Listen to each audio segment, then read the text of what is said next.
Fascist Hasina যেভাবে আগ্রাসনের মাধ্যমে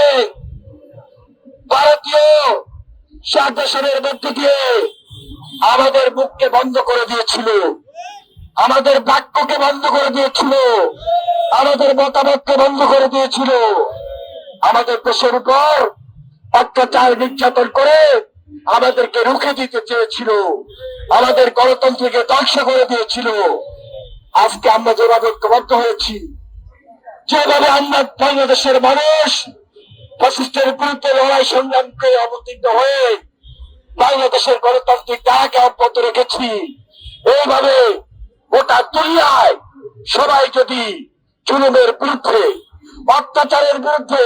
নির্যাতনের বিরুদ্ধে, গণহত্যার বিরুদ্ধে আমরা প্রতিবাদকে জাগরিত করি, আমার বিশ্বাস এই পৃথিবীতে মুসলমান যে একটা শক্তি, এই শক্তি প্রদান করে দিবে। কোন অন্যায়ের কাছে আমরা কোনদিন মাথা নত করি নাই,